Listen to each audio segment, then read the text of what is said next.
Praise Lord. ഒരു പുതിയ ദിനം കൂടെ ദൈവം നമുക്ക് തന്നല്ലോ.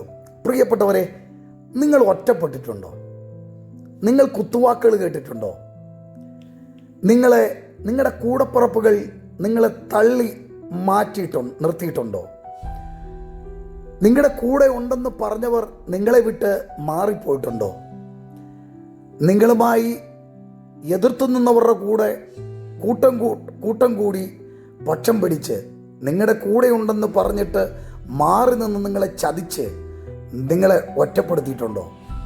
അങ്ങനെയെങ്കിലും ഒരു കാര്യം ഉറപ്പാണ്, യോസേപ്പിൻ്റെ മേലുള്ള ആ സ്വപ്നവും ആ വാക്തത്വവും ആ നിയോഗവും വലുതാണെന്ന് കണ്ട് സ്വന്തം സഹോദരങ്ങൾ അവനെ പൊട്ടക്കുഴിയിലിട്ടു.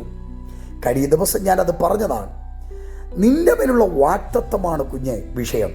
നിന്നെ ഒറ്റപ്പെടുത്തുന്നത് വെറുതെയല്ല, നിന്നെ മാറ്റി നിർത്തുന്നത് വെറുതെയല്ല. നിന്റെ മേലുള്ള രാജകീയ അഭിഷേകമാണ്. നിന്റെ മേലുള്ള ഓണൻ വലുതാണ്. നിന്റെ മേലുള്ള ദൈവിക വാക്തത്വം വലുതാണ്. അത് നിമിത്തമാണ് അവർ നിന്നെ മാറ്റി നിർത്തുന്നത്. കൂടെ നിൽക്കുമെന്ന് പറഞ്ഞവർ മാറ്റി നിർത്തിയെങ്കിൽ നീ ചിന്തിക്കുക, നിനക്കൊരു സീസണുണ്ട്. നിന്നെ വിളിച്ചു കയറ്റുന്ന ഒരു സീസണുണ്ട്. നിന്നെ അന്വേഷിക്കുന്ന ഒരു സീസണുണ്ട്. നീ ഒരുങ്ങിക്കോ. ദൈവത്തിൻ്റെ വാക്തത്വങ്ങൾക്ക് ഒന്നിനും മാറ്റം വരത്തില്ല. മാറ്റി നിർത്തിയവർ ക്ഷണിച്ചു കയറ്റും. ഉറപ്പാണ്.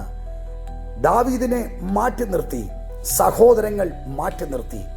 പക്ഷേ അവൻ്റെ മേലുള്ള രാജകീയ അഭിഷേകം അവനെ മുൻനിരയിലേക്ക് കൊണ്ടുവന്നു. അങ്ങനെയെങ്കിൽ നിന്നെ ഒറ്റപ്പെടുത്തുകയോ നിന്നെ മുറിക്കുകയോ നിന്നെ വേദനിപ്പിക്കുകയോ കൂട്ടം കൂടി നിന്നെ മാറ്റി നിർത്തിയെങ്കിൽ ഒരു കാര്യം ഉറപ്പാണ്, അവർ കാണുകെ അവർ കേൾക്കെ നിന്റെ മേൽ ഒരു രാജകീയ അഭിഷേകം ഒഴിക്കപ്പെട്ടിട്ടുണ്ട്.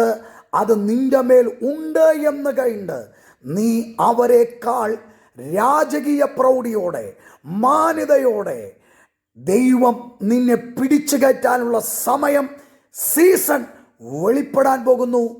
God bless you.